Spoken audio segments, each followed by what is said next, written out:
Halo, kembali lagi di channel Rahasia Sukses. Pada kali ini kita akan membahas sebuah saham, yaitu DRMA. Sorry, ini KB Pharma. Nah, ini kemarin tuh dia squat ya. Kalau Mak Minervi ini tuh bilang squat. Karena dia ada penurunan, tapi penurunannya dia untungnya masih ada di support ini ya. Support terakhirnya dia. Masih di garis ini, cuman ini ya bearish engulfing, tapi volumenya kecil, seharusnya masih bagus sih gitu ya. Cuman kita lihat aja nih hari Senin.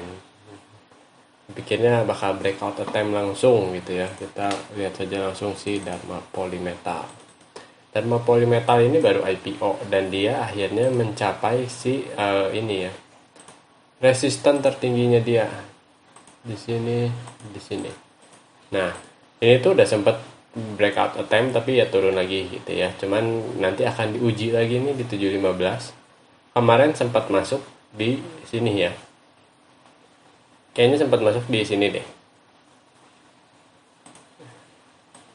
Sempat masuk di sini, dimana kita mainnya di chip gitu ya. Sini lihat, tak mantul ke bawah PCP, ya kan? Volatilitasnya semakin kecil, breakout dari sini. Nah, itu. Ketika breakout di sini, ternyata benar ada resisten di sebelah kiri. Jadi kita kalau mau lihat resisten di mana ini, tinggal lihat aja nih di bagian sebelah kiri. Bagian sebelah kiri tarik garis aja. Nah, di situ akan ada titik-titik resisten gitu ya, di mana ada orang yang nyangkut jualan, ada orang yang profit taking dari sini gitu ya. Dari sini nih ya, ke sini resisten orang profit taking di sini, dia turun lagi, ada yang ngambil lagi di bawah, dia ke atas lagi, ada yang profit taking lagi gitu. Belum di sini ada orang yang nanti bakal jualan di yang belinya di sini-sini gitu ya. Yang nyangkut-nyangkut lah di area-area sini. Gitu. Ini udah kelihatan ya, ini VCP besar. Cuman ini seolah-olah juga kayak cup and handle gitu ya. Dan yang paling penting adalah dia tuh berangkat dari sini, dari bawah. Dari bawah baru membentuk dari bawah baru membentuk si PCP gitu. Kalau dia nggak dari bawah, ini berarti bukan continuation pattern, dia sideways gitu ya. Soalnya kalau dia dari bawah berarti ini continuation pattern. Seharusnya sih ini dia semakin lama semakin kuat gitu ya. Continuation pattern itu ada pattern yang terus berlanjut gitu ya. Tadinya uptrend, bikin base, lalu uptrend lagi. Terus ini kebentuknya kayak inverted hand at shoulder ya. Kata nih, yang penting itu dia naik dulu ini yang paling penting. Lalu ke atas ini, lalu turun, lalu ke atasnya gini, lalu seperti ini. Nah, ini dia bikin lagi sekali. Lalu break, gitu. Lalu di sini ada lagi. Jadi ini kalau secara supply dan demand tuh dia bagus. Kalau banyak saham naik turun gini, berarti makin lama dia makin ke resisten sini, dia ini tuh menjadi garis line of least resistance, di mana resistennya paling rendah gitu ya.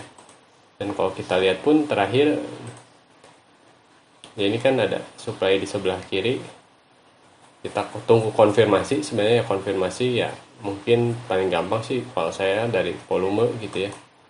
Ini adalah volatilitas terakhirnya, naik ke sini, turun ke sini. 6,9%, udah single digit gitu ya. Sebetulnya udah masuk kategori si Macminaf ini yang berat saham yang cukup menarik nih gitu. Tapi ini adalah polanya gitu ya, dan kita lihat si berita-beritanya.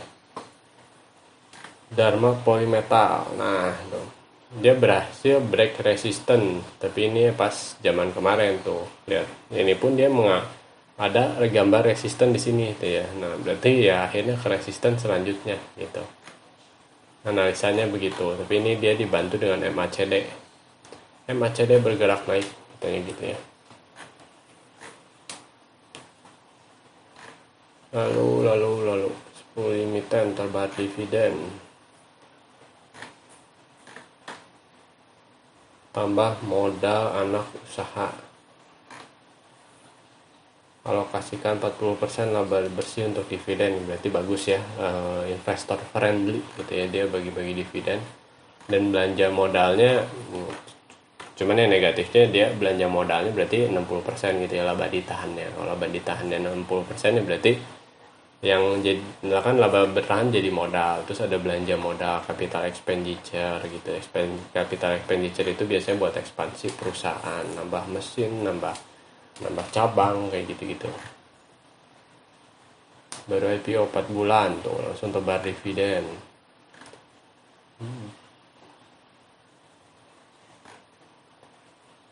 Nah,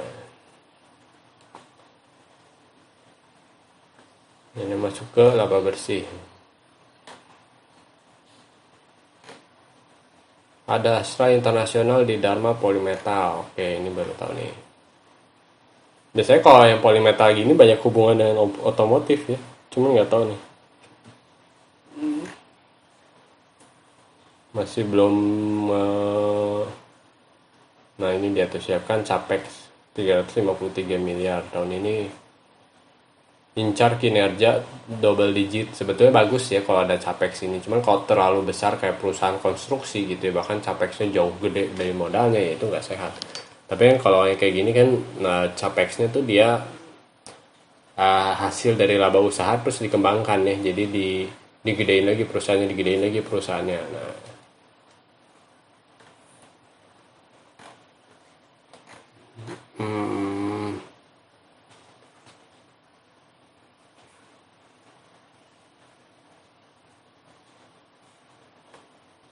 ini 2021. Lihat tulisannya meningkat. Kita tadi lihat di kuartal 1 ternyata cuma satu yang bahasnya, dikira ada dua. Ngegas, Naga Bersih, perusahaan komponen otomotif bentuk Triputra tuh. Ini berarti dia komponen otomotif. Jadi misalnya kayak apa, shock breaker mobil atau apalah gitu yang kecil-kecil gitu ya.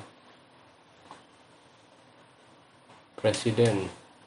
Penjualan naik bersih 55% dari 2020, berarti suatu hal yang bagus. Bahkan laba berjalan melesat 3.712% dari 2020 yang hanya sebesar 8 miliar.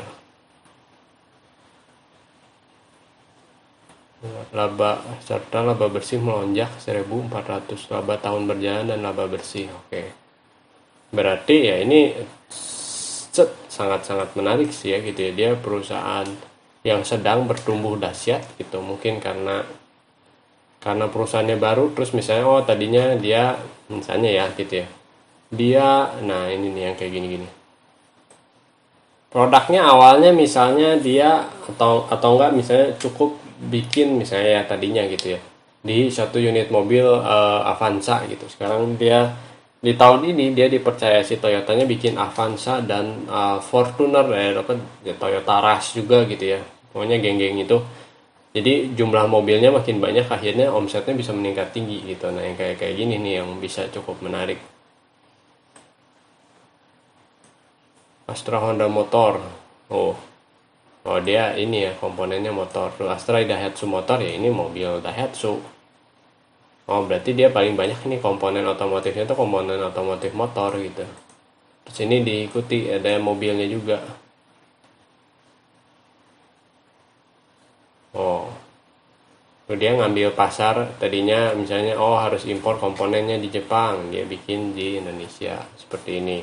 Dia ada diversifikasi mengenai baterai electric vehicle, ya cukup menarik. Menargetkan pertumbuhan kinerja 2002 hingga sekitar 20% ya. Seharusnya sih menjadi suatu pertanda yang bagus gitu ya kalau dia si growth-nya bisa terus bertahan. Jadi kita pantau aja nih si kuartal 1, kuartal 2-nya gimana gitu ya. Aduh ini lama banget. Sudah deh gitu ya. Oke, sampai di sini dulu video ini. Jangan lupa like atau komen kalian tanyakan, share dan diskusikan dengan teman kalian, dan yang terpenting tekan tombol subscribe. Sampai bertemu di video selanjutnya. Terima kasih.